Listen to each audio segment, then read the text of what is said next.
Right, so good afternoon, everybody. Apologies to anybody who's seen me already. I'm covering quite a lot of stuff from University of Chester. My name's Isabel, and I'm here to tell you a little bit about some of the higher education courses that we offer relating to the creative industry. So I'm focusing in on specific subjects, but I will also cover a few others that might kind of link into that as well. So just to put you in the picture, so we get an idea of sort of what higher education is. Oh, if I can get it to move. So we're now talking about study beyond level 3. So if you've been on already, you'll have heard from Telford College. They were talking about what you do post 16. And then for us, we're looking at beyond that. So once you've been to college or sixth form and you've done a BTEC or A levels or a combination of the two, that's when you then start to look at higher education as an option, looking at doing some form of degree. They usually take around 3 years. Quite often it's 3 years, sometimes it's more, and there are occasional courses slipping through now that are less than that. There's also the opportunity to do degree apprenticeships where you go to university to study, but you're predominantly employed. So you're full-time employed, and that employer allows you to go and study at university to get your degree. Now, the degree apprenticeships are increasing. We don't have any ourselves, I don't think, currently in the creative arts and industries. And I think that's an industry that's just starting to grow in that area. But I'm sure someone else will be able to tell you about that if you're really interested. Obviously, then there's opportunities to carry on studying if you're really enjoying it at our postgraduate level. But throughout the courses, we're trying to ensure that not only are you learning about this subject that you really want to learn about, that you're passionate about, but also that we're enhancing your employability and transferable skills for the future. And I think this is particularly crucial on some of these creative courses, because although for some of them there's a very obvious career path, for others, that isn't necessarily the case. And a lot of students will do these courses because they're subjects they love and really enjoy. And what it does is it gives them a really good breadth of skills that can be taken to employment. So just to give you an example, within my team, there's several of us who do the work from Chester, where we go out into schools and colleges, and we've all got different degrees and different skills. And one of the members of staff, she started off by doing a drama degree. And so she is really creative. She's got really good communication skills. She's really inventive. She's really good at engaging with the young people that we meet. And it was those skills that she got from doing her course.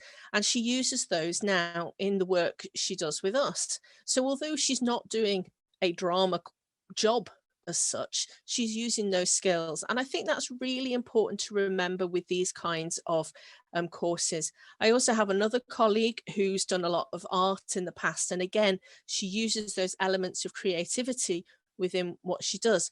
Contrast it with others of us who've done a range of other things like English and history. So it's just showing that these courses have lots of skills that you can take out into the workplace. All our courses, we encourage everybody to do work-based learning placement. So that will take place as part of the course. So you do at least 6 weeks in your second year where you're doing some kind of work-based learning, and it is assessed and you have to report on it so that it's integral in the course. It's not something you choose to do. For the University of Chester, we've been looking for you to get around 3 Bs or 2 Bs and a C if you're doing A levels. That's about the equivalent of distinction merit if you're doing an extended diploma BTEC. But we also will take combinations of courses. So if you want to double check, it's probably best speaking directly to the department or admissions team, because there's so many different variations of BTECs and apprenticeships, MVQs that you can take that will allow you onto the different courses. Some subjects do have specific requirements, and there are some for some of the courses I'm going to talk about today. So I'll come on to those in a little bit.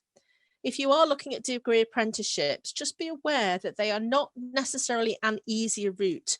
We would expect the same entry requirements for the university course as just doing it without employment. And you would then have to do your application or interview with an employer as well. It's really good to start to think ahead now. I know for a lot of you, the important thing is, what am I going to do maybe after your GCSEs? But if you're then looking to the future, you can make sure that what you do at sixth form or college is appropriate. As I said, some degrees have specific requirements, and dependent on the university and the course, you may need to think about what you've got behind you. For some of the courses, you may have, for example, the music or the drama courses, there may be requirements where you need to demonstrate your skills through auditions and interviews. And for some universities, they can be very, very strict about what they require. And the same for arts-based courses tend to need portfolios. So I'll talk a little bit more about that in a second. So just to put you in the picture of the University of Chester, University of Chester, we were founded in 1839 as a purpose-built teacher training college. We have taught at that high level since then, and then we gained our own university status and now offer around 477 courses. We're not a massive university, so we're not too big, which means that you're going to be on a course that isn't like hundreds of young people coming in your first year. So it means you get a little bit more time to spend with tutors and things. Talking of which, we have tutors with a broad range of teaching expertise.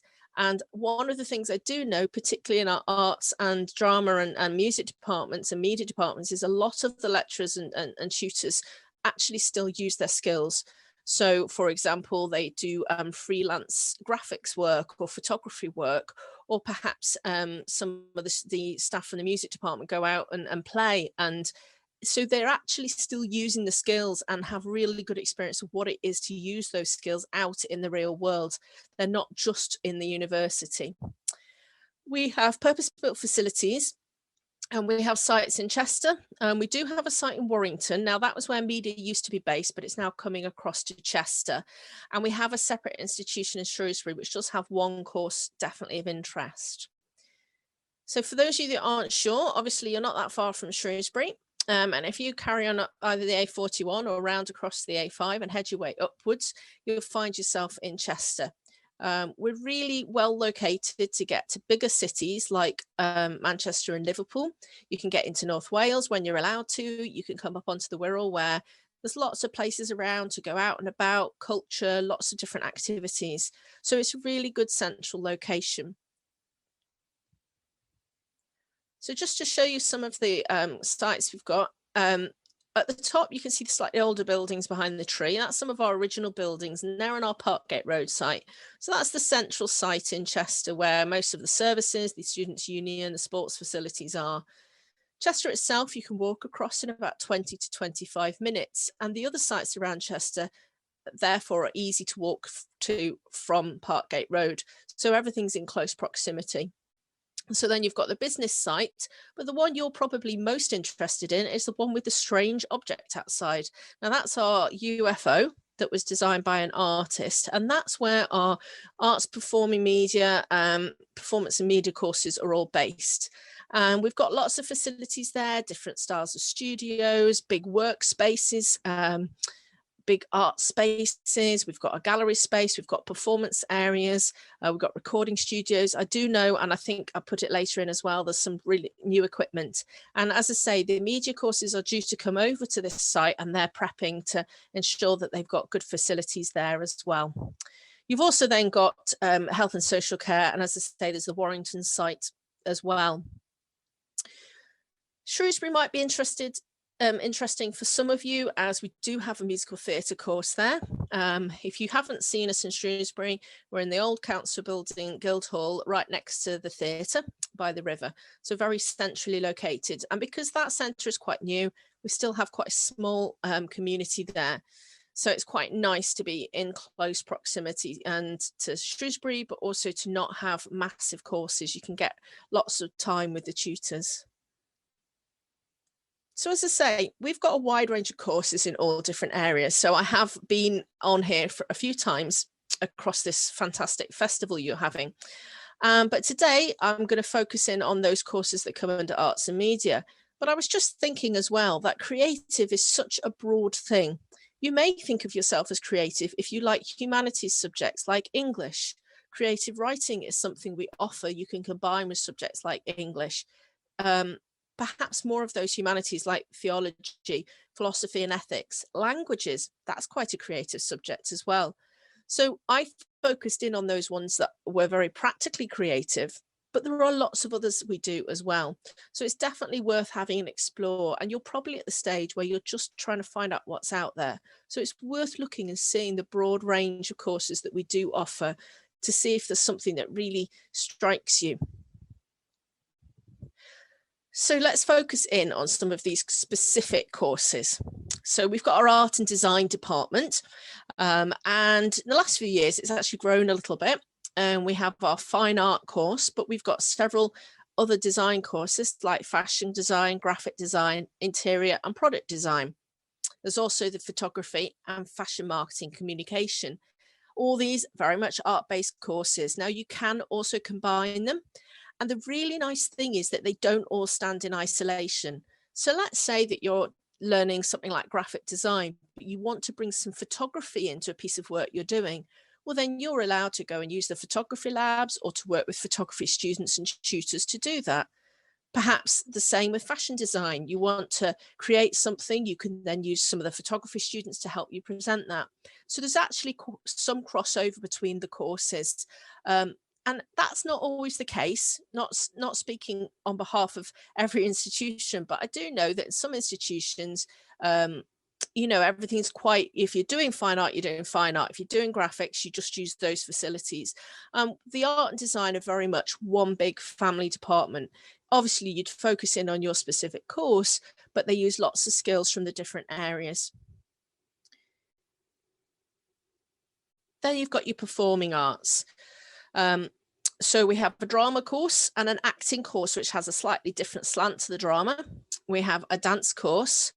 We then have our music production and performance. So they're the ones, much more the editing side of things. We have two different musical theatre based courses, the one at Shrewsbury, and we then also have the musical theatre performance, which we run jointly with the Hammond. And for those of you that don't know, the Hammond is a specialist dance school that's quite well regarded, quite a lot of boarding students there, and that's just on the outskirts of Chester, up the road from our site in Chester for Arts. So that course requires a slightly higher level of performance as a result.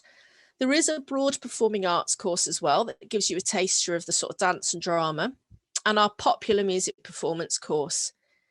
As I said before, we do offer combined courses. There are some that will combine from arts down to humanities, and we timetable it so that we can allow you to do that even though they're on separate sites. But you have to just look at the prospectus for the year you're entering to make sure that we're offering that course, because it does change. We then have our media-based courses. So that includes journalism. And then we have film and media and media and TV production as well. Again, we can get creative writing and journalism, for example, as a combined course. Now, for those courses, there's no specific entry requirements. And so they're fairly accessible from a range of different A-level and BTEC courses. However, for the other courses like art and design and performing arts, there are some very specific requirements. Now, it's quite a long list here, but the bottom line is that we will accept the BTEC Extended Diploma in Art and Design for the majority of those courses, and you will be expected to come for a portfolio interview. So that means you and your family members, gran, carer, whoever it is, boyfriend, girlfriend, partner, come along with all your portfolios, lugging them on the train and come and show us what you've been designing. I've done a few audition and interview days and worked at the Kingsway site, and you can always tell who's doing art and design. As you can see, for some of the courses, they will accept other things such as photography, graphics and those sorts of subjects. What I would do is just look on the website or get yourself a prospectus just to make sure you're clear about these. Similar for performing arts. We don't actually necessarily require prior study for dance, drama and performing arts, but we do audition days. Now, we're not in the habit of asking you to come along and do a Shakespeare soliloquy. We want to see how you act with other people, how you perform and what your ability level is. So they tend to be workshop or individual based interviews, but you don't necessarily need to bring something along.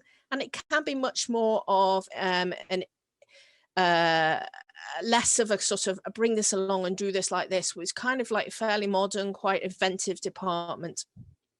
For the music course, the popular music, we do like you to have some ability in music, and grade 8 would be fantastic, but don't let you put this off applying. The only time I know they turned someone down was when he didn't even understand a single musical term, had never touched an instrument and couldn't sing.